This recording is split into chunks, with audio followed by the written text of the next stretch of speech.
Hello dear friends, आप सभी का वेलकम है आपके अपने यूट्यूब चैनल तनु क्लासेस 8 को में। दोस्तों आज की इस वीडियो में हम लोग पढ़ने वाले हैं क्लास 12 पॉलिटिकल साइंस का चैप्टर 9 जिसका नाम है भारतीय राजनीति नए बदलाव। दोस्तों काफी इंपोर्टेंट चैप्टर है जो आपका पॉलिटिकल साइंस का जो दूसरा बुक है जिसका नाम है स्वतंत्र भारत में राजनीति, उसी का दोस्तों ये 9वां चैप्टर है जिसका नाम क्या है भारतीय राजनीति नए बदलाव। दोस्तों हम लोग इस चैप्टर में पढ़ते हैं 1990 के दशक के बाद, यानी कि जब इंदिरा गांधी की मृत्यु हो जाती है, दो सिखों के द्वारा जो उसकी मृत्यु हो जाती है उनके बॉडीगार्ड के द्वारा, उसके बाद दोस्तों राजीव गांधी प्रधानमंत्री बनता है। उसके बाद क्या क्या होता है उन्हीं चीजों के बारे में पढ़ते हैं। इसमें दोस्तों बेसिकली हम लोग पढ़ते हैं गुजरात में जो दंगा हुआ तो उसके बारे में, बाबरी मस्जिद के बारे में, जो आप लोगों ने अयोध्या विध्वंस के बारे में आप लोग समझ सकते हैं इस तरीके से, ठीक है, या फिर बाबरी मस्जिद जो भी आपको समझना हो। उसके बाद दोस्तों जो 5 बड़े बदलाव आए थे, परिवर्तन आए थे 1980 के दशक के बाद, इसके बारे में पढ़ते हैं। और कुछ कुछ छोटे छोटे इंपोर्टेंट पॉइंट है जो कि हम लोग इस वीडियो में जानेंगे। उसके बाद दोस्तों ये चैप्टर आपकी समाप्त हो जाएगी, ठीक है।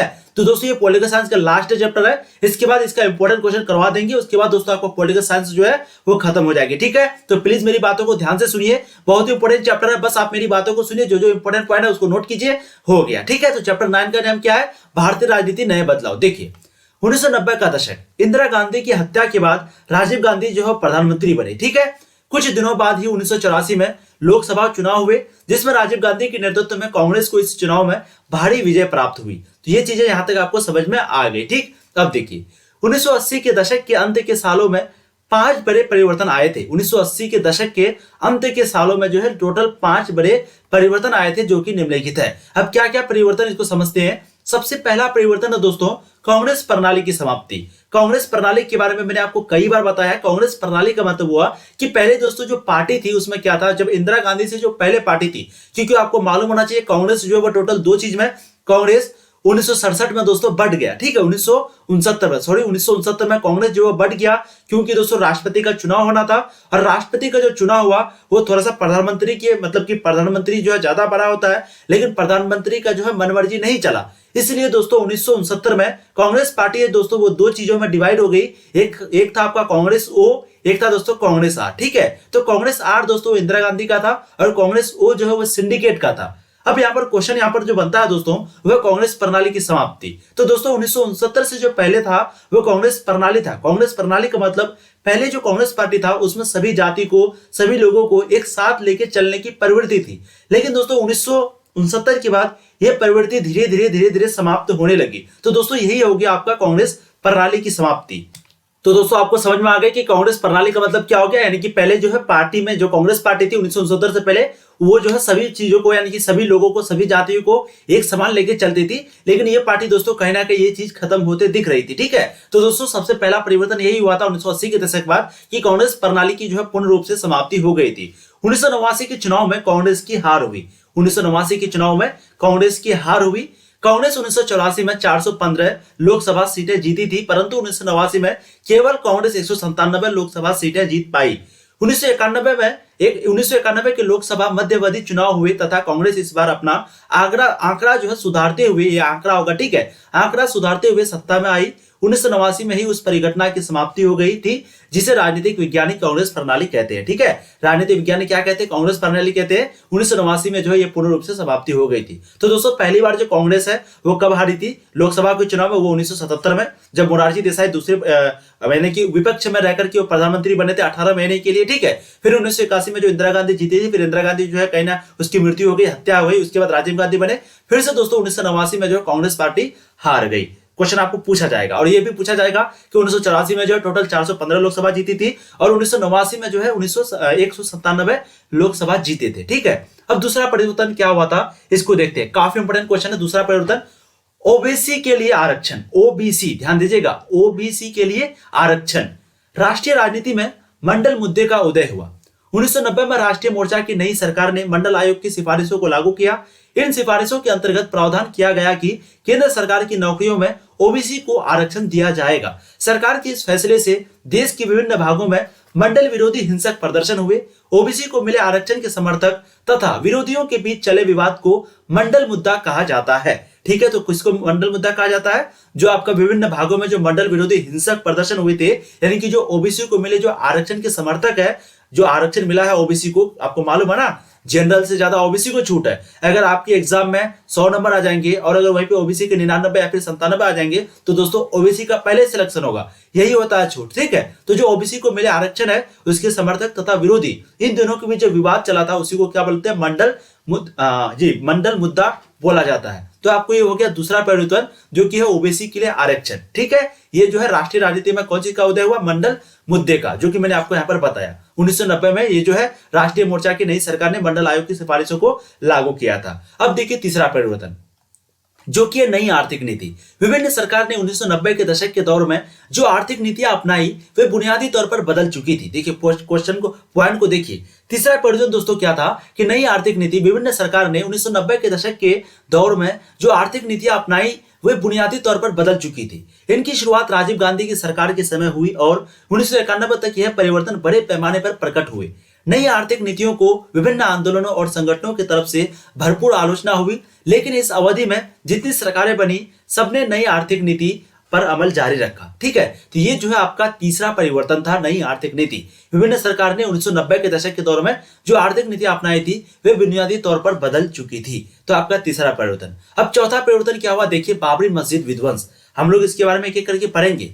बाबरी मस्जिद विध्वंस, डिस्ट्रक्शन यानी कि तोड़ना यानी कि तबाही। तो विध्वंस का मतलब सिंपली क्या हो गया, तबाही बोल सकते हैं, तोड़ना बोल सकते हैं, डिस्ट्रक्शन इंग्लिश में आप बोल सकते हैं। तो ये हो गया दोस्तों क्या आपका बाबरी मस्जिद विध्वंस, जो है कि आपका चौथा परिवर्तन, ठीक है। देखिए अयोध्या स्थित एक विवादित ढांचे बाबरी मस्जिद को 6 दिसंबर 1992 को गिरा दिया गया। तो अगर आपको क्वेश्चन पूछे कि बाबरी मस्जिद को कब गिराया गया था, वैसे पूछा नहीं है, लेकिन अगर पूछे तो 6 दिसंबर 1992 को बाबरी मस्जिद को जो है गिरा दिया गया, ठीक है। ये कहां पर था, अयोध्या में स्थित था। इस घटना से भारतीय राष्ट्रवाद तथा धर्मनिरपेक्षता पर बहस तेज हो गई।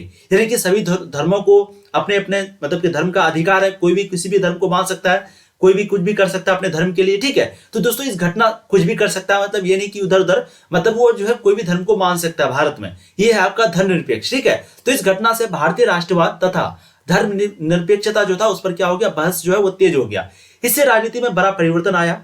इन परिवर्तनों का संबंध जो है भाजपा के उदय तथा हिंदुत्व की राजनीति से है। यानी कि जो भाजपा की उदय हुई थी और हिंदुत्व की जो राजनीति थी, इन्हीं से दोस्तों इन चीजों को जोड़ा गया, इन परिवर्तनों को जोड़ा गया, ठीक है। अब अगला प्रश्न, अगला पॉइंट देखिए, पांचवा परिवर्तन, राजीव गांधी की हत्या। मई 1991 में राजीव गांधी की हत्या कर दी गई। तो क्वेश्चन अगर पूछा जाएगा कि राजीव गांधी की हत्या कब हुई थी, 1991 के मई महीने में, ठीक है। तो राजीव गांधी की हत्या कर दी गई तथा कांग्रेस पार्टी के नेतृत्व में परिवर्तन हो गया। यानी कि कांग्रेस पार्टी के जो नेतृत्व किसके अंडर था, वो था दोस्तों राजीव गांधी के अंदर। अब इसकी हत्या हो गई तो इसकी जो नेतृत्व में वो बदलाव आया और राजीव गांधी चुनाव अभियान के दौरान में तमिलनाडु के दौरे पर थे, तभी लिट्टे से जुड़े श्रीलंकाई तमिलों ने उनकी हत्या कर दी गई। तो अगर आपको क्वेश्चन पूछे कि किसने हत्या की थी राजीव गांधी की, तो दोस्तों सबसे पहले पॉइंट रखना है कि कब हुई थी, तो मई 1991 में। किसने किए थे, तो दोस्तों तमिलनाडु के दौरे पर जब वो थे तो वहीं पे लिट्टे से जुड़ा कोई श्रीलंकाई था, जो कि श्रीलंकाई लिट्टे से जुड़ा, लिट्टे क्या है, एक प्रकार का ये भी आतंकवादी संगठन है जो कि श्रीलंका का है, ठीक है। तो इसी से जुड़ा हुआ कोई श्रीलंकाई तमिलों ने उनकी जो है हत्या कर दी गई, हत्या कर दी, ठीक है। 1991 के चुनाव में कांग्रेस सबसे बड़ी विजय पार्टी के रूप में सामने आई और राजीव गांधी हत्या के बाद कांग्रेस पार्टी ने नरसिम्हा राव को प्रधानमंत्री चुना, ठीक है। तो फिर से हत्या के बाद 1991 के चुनाव में कांग्रेस जो है वो सबसे बड़ी विजय पार्टी हुई। पहले इंदिरा गांधी के बाद फिर बड़ी विजय पार्टी हुई 1984 में, फिर दोस्तों 1989 में हार गई, फिर राजीव गांधी के बाद 1991 के चुनाव में कांग्रेस जो है वो सबसे बड़ी विजय पार्टी बनके सामने आई, ठीक है। ध्यान दीजिएगा, बहुत ही इंपॉर्टेंट पॉइंट है। तो राजीव गांधी की हत्या के बाद कांग्रेस पार्टी जो है वो नरसिम्हा राव के अंतर्गत आया, यानी कि नरसिम्हा राव जो है इसको प्रधानमंत्री चुना। तो क्वेश्चन आपको पूछा जाएगा राजीव गांधी के बाद कौन इसके प्रधानमंत्री चुना, कांग्रेस पार्टी के कौन प्रधानमंत्री रहे दोस्तों, नरसिम्हा राव, इसी को जो है प्रधानमंत्री चुना, ठीक है। आपको ध्यान रखना सभी के बारे में एक एक करके। अब देखते हैं गठबंधन का युग, फिर गठबंधन की राजनीति देखते हैं, उसके बाद फिर दोस्तों बीजेपी के बारे में आपका आएगा, ठीक है। राष्ट्रीय राजनीतिक यानी कि एनडीए के बारे में लोग सुनते होंगे, ठीक है, जैसे कि बिहार में भी एनडीए की सरकार है। तो उसी तरीके से दोस्तों एक एक पॉइंट करके जानेंगे। सबसे पहले समझते हैं गठबंधन का युग। गठबंधन का युग, 1989 के चुनाव में कांग्रेस पार्टी की हार हुई, फिर भी लोकसभा में कांग्रेस सबसे बड़ी पार्टी थी, ठीक है।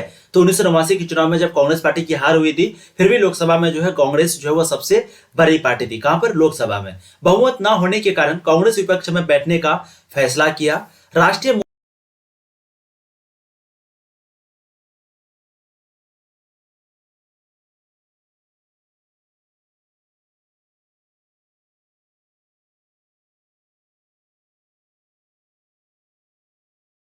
इस समर्थन के आधार पर गठबंधन की सरकार बनाई, परंतु इसमें भाजपा तथा वाम मोर्चे ने शिरकत नहीं की। ठीक है, राष्ट्रीय मोर्चा, जनता दल तथा कुछ अन्य क्षेत्रीय दलों को मिलाकर बनाया गया था। तो दोस्तों भाजपा और वाम मोर्चा जो है ये दोनों समर्थन दिया तथा किसको, दो राजनीतिक समूह हो, एक आपका था भाजपा और एक था वाम मोर्चा, ये समर्थन किसको दिया, राष्ट्रीय मोर्चे को। परस्पर विरुद्ध दो राजनीतिक समूह भाजपा और वाम मोर्चा जो है समर्थन दिया और राष्ट्रीय मोर्चा इस समर्थन के आधार पर गठबंधन सरकार बनाई, परंतु इसमें जो भाजपा और वाम मोर्चा था ये शिरकत नहीं किए और राष्ट्रीय मोर्चा, जनता दल तथा कुछ अन्य क्षेत्रीय दलों को मिलाकर बनाया गया था। राष्ट्रीय मोर्चा जो है वो जनता दल तथा कुछ अन्य क्षेत्रीय दलों को मिलाकर के बनाया गया था। अब देखते हैं दोस्तों हम लोग गठबंधन की राजनीति के बारे में, काफी इंपोर्टेंट है आपका पॉइंट, इसको आप लोग समझने का कोशिश करेंगे, बहुत ही इंपोर्टेंट है। देखिए 1990 के दशक कुछ दमदार पार्टियों तथा आंदोलनों के साक्षी रहा। क्वेश्चन यहाँ पर, पॉइंट यहाँ पर बन रहा है कि गठबंधन की राजनीति में जो 1990 का जो दशक था उस समय दोस्तों कुछ दमदार पार्टी तथा आंदोलनों के उभार का साक्षी रहा। इस पार्टियों तथा आंदोलनों ने दलित तथा ओबीसी की तरफदारी की और 1996 में बनी संयुक्त मोर्चे की सरकार में इन पार्टियों ने खास भूमिका अदा की। संयुक्त मोर्चा 1989 के राष्ट्रीय मोर्चे के ही समान था, क्योंकि इसमें भी जनता दल और कई क्षेत्रीय पार्टियां शामिल थी। इस बार बीजेपी ने सरकार को समर्थन नहीं दिया। संयुक्त मोर्चा की सरकार को कांग्रेस का समर्थन प्राप्त था। तो संयुक्त मोर्चा की जो सरकार है उसको कांग्रेस का जो समर्थन है वो क्या था, प्राप्त था। ठीक है, आगे देखेंगे दोस्तों हम लोग 1989 में बीजेपी तथा वाम मोर्चा दोनों ने राष्ट्रीय मोर्चा की सरकार को समर्थन दिया था। ठीक है, 1989 में जैसे कि हम लोगों ने देखा कि भारतीय जनता पार्टी और वाम मोर्चा ये दोनों जो है राष्ट्रीय मोर्चा की सरकार को समर्थन दिया था। हम लोगों ने जैसे यहाँ पर देखा, ठीक है, 1989 के चुनाव में यहाँ पर देखा कि भाजपा हो गया, ये मोर्चा हो गया, ये सभी जो है राष्ट्रीय मोर्चा को क्या दिया, समर्थन दिया।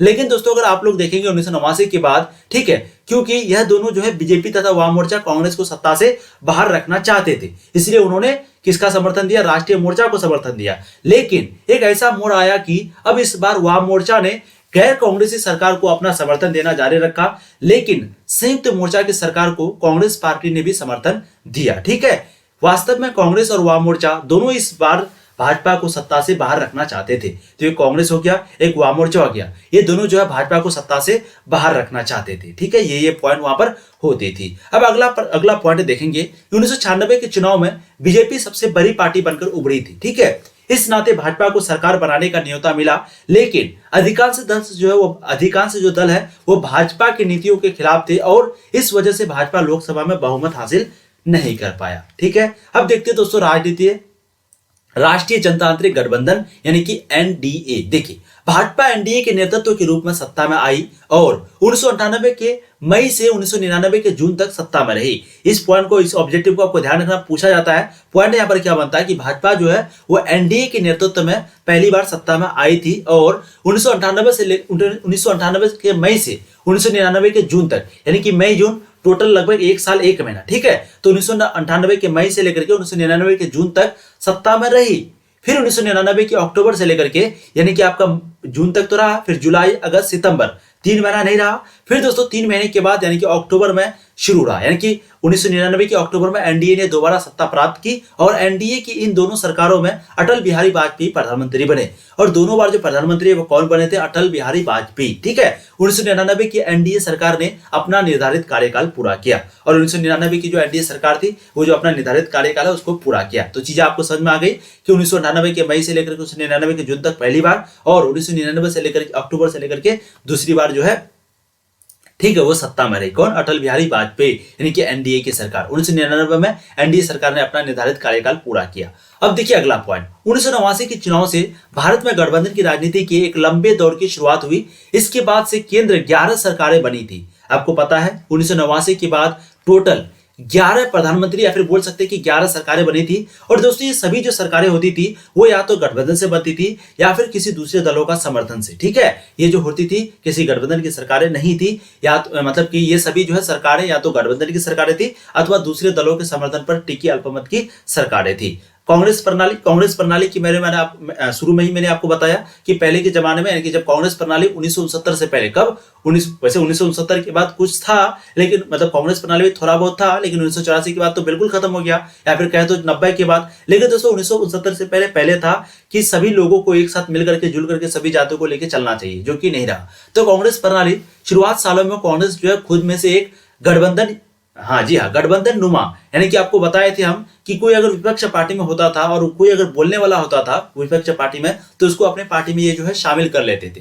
ठीक है, वही चीज यहाँ पर कहा जा रहा है कि शुरुआती सालों में कांग्रेस खुद में ही एक जो है गठबंधन नुमा पार्टी थी। इसमें विभिन्न हित, सामाजिक समूह और वर्ग एक साथ रहते थे। इस परिघटना को कांग्रेस प्रणाली कहा गया है। ठीक है, तो सामाजिक समूह हो गया, वर्ग हो गया, ये सभी लोग जो है एक साथ रहते थे, इसको कहा जाता है परिघटना को कांग्रेस प्रणाली कहा जाता है। ठीक है, अब देखते हैं अन्य पिछड़ा वर्ग के बारे में, जिसको हम लोग बोलते हैं ओबीसी, अन्य पिछड़ा वर्ग ओबीसी। इसका राजनीतिक उदय के बारे में पढ़ते हैं। देखिए, यह दोस्तों अनुसूचित जाति जो होता है, यानी कि एससी और एसटी, अनुसूचित जाति और अनुसूचित जनजाति, इन दोनों से दोस्तों अलग है। ठीक है, जिसमें शैक्षणिक और सामाजिक रूप से पिछड़े समुदायों की गणना की जाती है। इन समुदायों को पिछड़ा वर्ग भी कहा जाता है। तो सामाजिक रूप से पिछड़े समुदायों की जो गणना है वो किधर की जाती है? पिछड़ा वर्ग में की जाती है, यानी कि इन समुदायों को इसीलिए जो है पिछड़ा वर्ग कहा गया है। ठीक है, राष्ट्रीय मोर्चा की सरकार ने मंडल आयोग की सिफारिशों को लागू करने का फैसला किया। इसमें अन्य पिछड़ा वर्ग की राजनीति को सुगठित यानी कि ऑर्गेनाइज रूप देने में सहायता मिली। नौकरी में आरक्षण के सवाल पर तीखे वाद विवाद हुए और इन विवादों से अन्य पिछड़ा वर्ग जो है अपनी पहचान को लेकर सजग हुआ। ठीक है, चीजें आपको समझ में आ रही है अन्य पिछड़ा वर्ग के बारे में। अब देखते हैं दोस्तों हम लोग आयोग मंडल के बारे में। ठीक है, बहुत ही इंपोर्टेंट है। उसके बाद चलिए देखिए, आयोग मंडल 1977 से लेकर के 1979 की जनता पार्टी की सरकार के समय उत्तर भारत में पिछड़े वर्ग के आरक्षण के लिए राष्ट्रीय स्तर पर मजबूती से आवाज उठाई गई। बिहार के तत्कालीन मुख्यमंत्री कर्पूरी ठाकुर इस दिशा में अग्रणी थे। उनकी सरकार ने बिहार में ओबीसी को आरक्षण देने के लिए एक नीति लागू की। इसके बाद केंद्र सरकार ने 1978 में एक आयोग बैठाया इसके जिम्मे। ठीक है, एक आयोग बैठाया इसके जिम्मे पिछड़ा वर्ग की स्थिति को सुधारने के उपाय बताने का काम सौंपा गया। आजादी के बाद यह दूसरा अवसर था जब सरकार ने एक ऐसा नियुक्त किया। इसी कारण अधिकांश रूप से इस आयोग को दूसरी पिछड़ा वर्ग आयोग कहा गया। आमतौर पर इस आयोग को इसके अध्यक्ष बिंदेश्वरी प्रसाद मंडल के नाम पर मंडल कमीशन कहा जाता है। ठीक है, चलिए अब देखिए अगला पॉइंट। मंडल कमीशन का गठन भारतीय समाज के विभिन्न समुदायों के बीच शैक्षणिक और सामाजिक पिछड़ेपन की व्यापकता का पता लगाने तथा इन पिछड़े वर्गों की पहचान के तरीके बताने के लिए किया गया था। ठीक है, तो मंडल कमीशन का जो गठन है वो भारतीय समाज के विभिन्न समुदायों के बीच शैक्षणिक और सामाजिक पिछड़ेपन की व्यापकता का पता लगाने के लिए तथा इन पिछड़े वर्गों की पहचान के तरीके बताने के लिए किया गया है। ठीक है, अब देखते हैं दोस्तों मंडल आयोग द्वारा आरक्षण का गठन, बहुत ही इंपोर्टेंट है। इस सभी चीजों को दोस्तों आप लोग समझते हुए चलिए देखिए, मंडल आयोग द्वारा आरक्षण का गठन। आयोग ने 1980 में अपनी सिफारिशें पेश की। इस समय दोस्तों जनता पार्टी की सरकार गिर चुकी थी। आयोग ने सर्वेक्षण किया और पाया कि पिछड़ी जातियों की शिक्षा संस्थाओं तथा सरकारी नौकरियों में बड़ी कमी यानी कि बड़ी कम उपस्थिति है। यानी कि जो आयोग ने यानी कि जो पता लगाया कि जो पिछड़ी जाति है, पिछड़ी जाति की जो शिक्षा संस्थाओं तथा सरकारी नौकरियां है वहां पर क्या होता है, बड़ी कम उपस्थिति है, यानी कि हमेशा एब्सेंट रहते हैं। इस वजह से दोस्तों आयोग ने इन समूहों के लिए शिक्षा संस्थाओं और सरकारी नौकरियों में 27% सीट जो है वो क्या कर दिया, आरक्षित करने की सिफारिश की। मंडल आयोग ने अन्य पिछड़ा वर्ग की स्थिति सुधारने के लिए कई और समाधान सुझाए, जिनमें दोस्तों भूमि सुधार भी एक था। क्या था? भूमि सुधार। ठीक है, अब देखते हैं दोस्तों इंदिरा साहनी केस, एक एक करके पॉइंट को हम लोग समझते हैं। देखिए 1990 के अगस्त माह में राष्ट्रीय मोर्चा की सरकार ने मंडल आयोग की सिफारिशों में से एक को लागू करने का फैसला किया। यह सिफारिश केंद्रीय सरकार और उसके उपक्रमों की नौकरियों में अन्य पिछड़ा वर्गों को आरक्षण देने के संबंध में थी। सरकार के फैसले से उत्तर भारत के कई शहरों में हिंसक विरोध का स्वर उभरा। इस फैसले को सर्वोच्च न्यायालय में भी चुनौती दी गई और प्रकरण यानी कि इंदिरा साहनी केस के नाम से प्रसिद्ध हुआ। सरकार के फैसले के खिलाफ आंदोलन में जिन लोगों ने अर्जी दायर की थी उनमें एक नाम इंदिरा साहनी का भी था।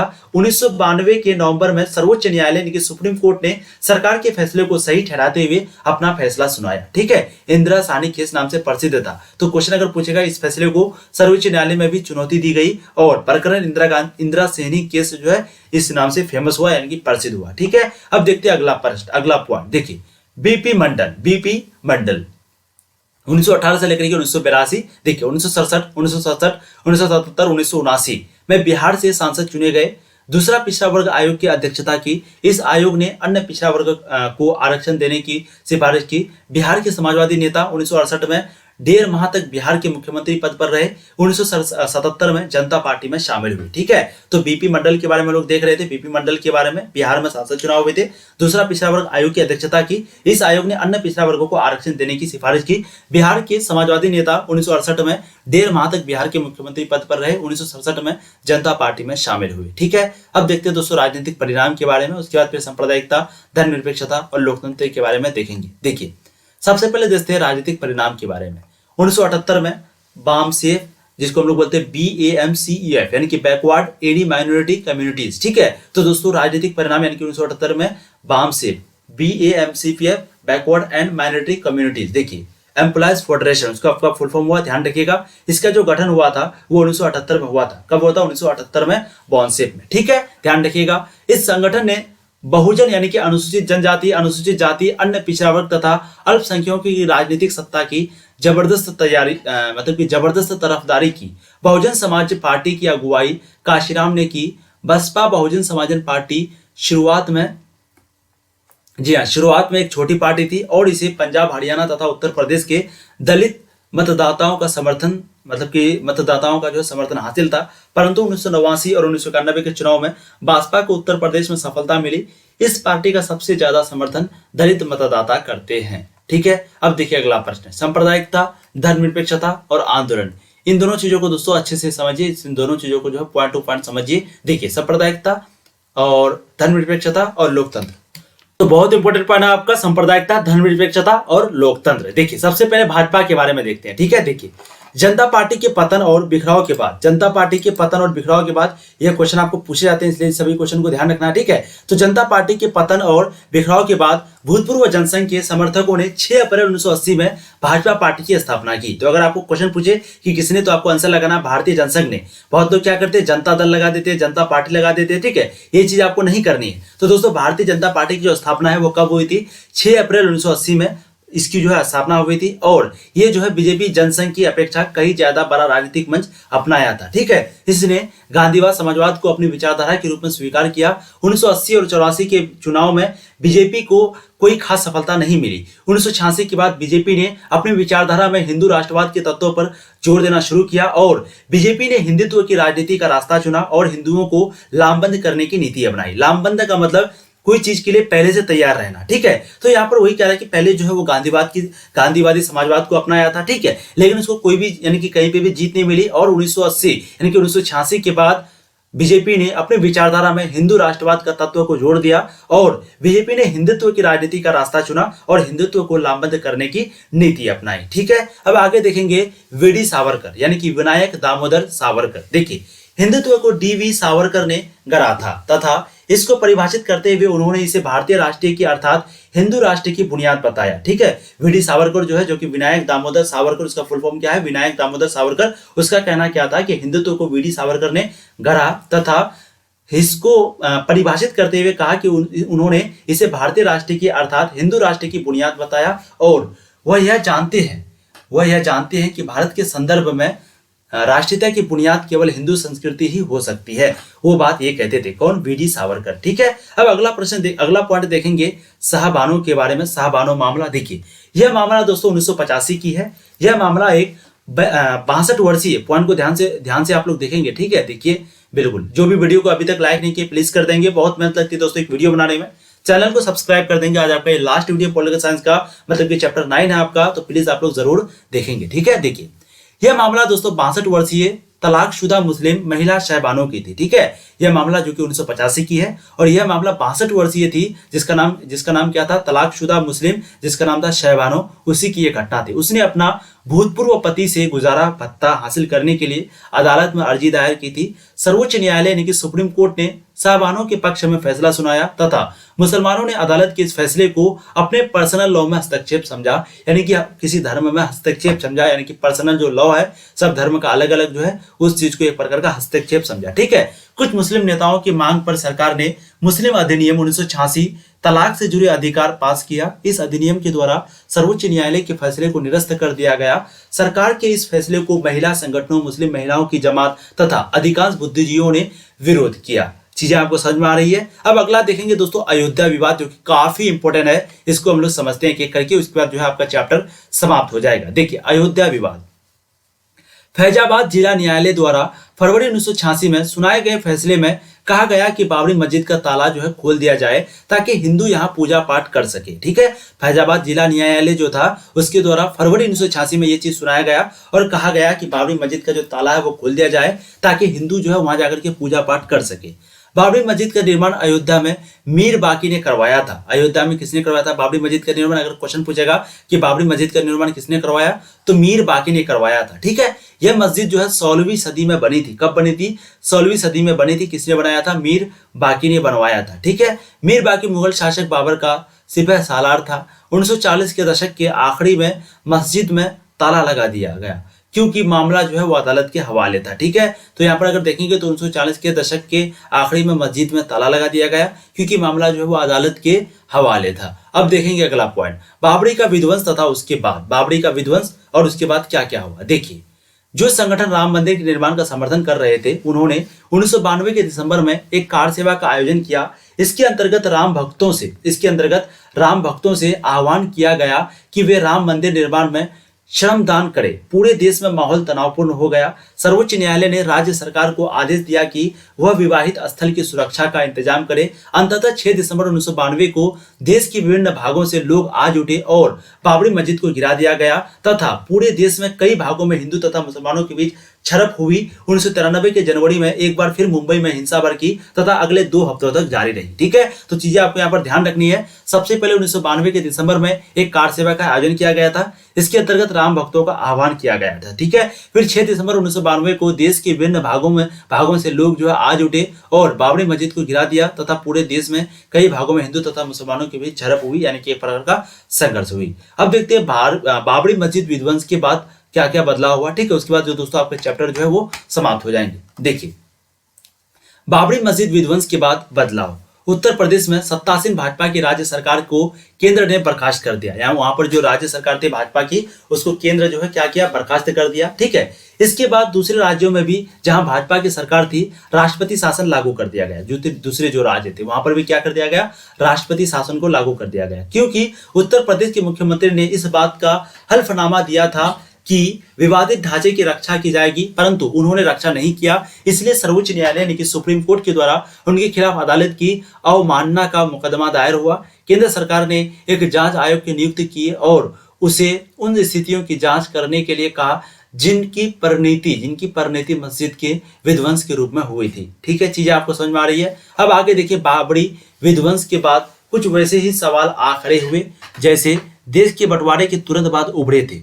जैसे, क्या भारत में बहुसंख्यक धार्मिक समुदाय हिंदू का अल्पसंख्यक मुस्लिम पर दबदबा रहेगा? तो शुरू में यही चीज था। तो बाबरी विध्वंस के बाद भी जो है यही सवाल, सबसे बड़ा सवाल उठा था कि क्या जो हिंदू है यानी कि एक प्रकार का बोल सकते जो बहुसंख्यक है, क्या वो अल्पसंख्यक पर उसके दबदबा पर ये रह पाएगा या फिर क्या ये मुस्लिम पर, जो अल्पसंख्यक मुस्लिम है उस पर हमेशा दबदबा बना रहेगा? ये चीज जो है आपके यहाँ पर हो जाएंगे। ठीक है, अब देखते हैं दोस्तों गुजरात के दंगे के बारे में, बहुत ही इंपॉर्टेंट है आपका, समझेंगे इसको। देखिए, बाबरी गुजरात के दंगे, देखिए काफी इंपोर्टेंट है। गुजरात के दंगे के बारे में आपको पूछा जाता है, इसको समझेंगे, उसके बाद जो आपका ये चैप्टर है वो समाप्त हो जाएगा। ठीक है, देखिए बहुत ही छोटा चैप्टर है, बहुत ही छोटा टॉपिक है। देखिए, गुजरात के दंगे 2002 के फरवरी मार्च में गुजरात में बड़े पैमाने पर हिंसा हुई थी। ठीक है, तो पॉइंट को आपको ध्यान रखना है, कब हुई थी? 2002 में हुई थी। ठीक है, तो 2002 के फरवरी मार्च में गुजरात में बड़े पैमाने पर हिंसा हुई। गोधरा स्टेशन पर घटी एक घटना इस हिंसा का तत्कालिक कारण था। अयोध्या की तरह से आ रही एक ट्रेन की बोगी कार सेवकों से भरी हुई थी और इसमें आग लग गई। 57 व्यक्ति आग में मारे गए। ठीक है, और हिंदुओं ने संदेह करके कि बोगी में आग मुसलमानों ने लगाई होगी। ठीक है, 57 व्यक्ति आग में मारे गए थे। हिंदुओं ने संदेह करके बोगी में आग जो है किसने लगाई होगी? मुसलमानों ने लगाई होगी। ठीक है, अगले दिन गुजरात के कई भागों में मुसलमानों के खिलाफ खड़े पैमाने पर हिंसा हुई जो लगभग एक माह तक चला। लगभग 1100 व्यक्ति मारे गए, परंतु मरने वालों में जो सबसे ज्यादा जो संख्या वो किसकी है? मुसलमानों की थी। ठीक है, 1100 व्यक्ति मारे गए और सबसे ज्यादा जो मुसलमानों की संख्या है वो मरती थी। मतलब कि मरने वालों में जो ज्यादा संख्या वो किसकी थी? मुसलमानों की थी। ठीक है, तो एक एक पॉइंट जो है आपको यहाँ पर ध्यान रखना है, आपके एग्जाम में पूछे जाते हैं। अब देखते हैं दोस्तों 2004 के लोकसभा चुनाव। देखिए 2004 के चुनाव में कांग्रेस भी पूरे जोर के साथ गठबंधन में शामिल हुई। एनडीए की हार हुई तथा संयुक्त प्रगतिशील गठबंधन संपर्क की सरकार बनी। इस गठबंधन का नेतृत्व जो है वो कांग्रेस ने किया। संपर्क को वाम मोर्चा ने समर्थन दिया। ठीक है, अब देखते हैं सहमति बड़ी के बारे में। देखिए समझिए इसको। देखिए कई समूह नई आर्थिक नीति के विरोध में है। सहमति भरी मतलब कई समूह जो है वो नई आर्थिक नीति के विरोध में है, परंतु अधिकतर राजनीतिक दल जो है इन नीतियों के पक्ष में है। अधिकतर दलों का मानना है कि नई आर्थिक नीतियों से देश का विकास होगा। साथ ही साथ राजनीतिक दलों ने पहचान लिया कि पिछड़ी जातियों की सामाजिक तथा राजनीतिक दावे को स्वीकार करने की जरूरत है। इस कारण आज सभी राजनीतिक दल शिक्षा और रोजगार में पिछड़ी जातियों के लिए सीटों के आरक्षण के पक्ष में है। ठीक है, अब देखते हैं अगला पॉइंट। देश के शासन में प्रांतीय दल और राष्ट्रीय दल का भेद अब लगातार कम हो रहे हैं। ये अब गठबंधन बनाकर सरकार बना रहे हैं। ठीक है, चीजें आपको समझ में आ रही है। तो दोस्तों ये चैप्टर आपकी समाप्त हो गई। देन प्लीज वीडियो को लाइक करेंगे, शेयर करेंगे, या एक बार जम करके शेयर कर देंगे और सब्सक्राइब कर देंगे। तो दोस्तों क्लास 12 का पॉलिटिकल साइंस का जो फर्स्ट बुक है जिसका नाम है समकालीन विश्व में राजनीति, उसका लगभग हम लोग 9 चैप्टर कंप्लीट कर चुके हैं। अब जो आपका ये 10 मतलब कि जो दूसरा बुक है जिसका नाम पॉलिटिकल साइंस, इसका नाम है क्या है, स्वतंत्र भारत में राजनीति। तो दोस्तों इसमें जो है जी बिल्कुल उसका ये आपका लास्ट चैप्टर था, वो भी बुक खत्म हो गया, ये भी बुक खत्म हो गया, सभी चैप्टर आपका खत्म हो गया। बस इंपॉर्टेंट जो क्वेश्चन है वो करवाना बाकी है। ठीक है, उसके बाद उससे चैप्टर पूर्ण तरीके से समाप्त हो जाएगा। तो जो भी पार्ट 1 को नहीं देखे देख लीजिएगा, पार्ट 2 को नहीं देखे देख लीजिएगा। इससे पहले जो भी चैप्टर आपका छूटा हुआ उसको जरूर जाकर के यूट्यूब में देख लीजिएगा। ठीक है, फाइनली दोस्तों हम लोग इस चैप्टर को समाप्त करते हैं। इसके लिए बहुत बहुत धन्यवाद, आप लोगों ने कीमती समय दिया। और एक प्यारा सा कमेंट जरूर करेंगे कि आज का सेशन जो आप लोगों को कैसा लगा। Thank you so much. Channel को सब्सक्राइब कर दीजिए, वीडियो को लाइक कर दीजिए और एक बार अपने सारे दोस्तों को जम करके शेयर कर दीजिए। ठीक है।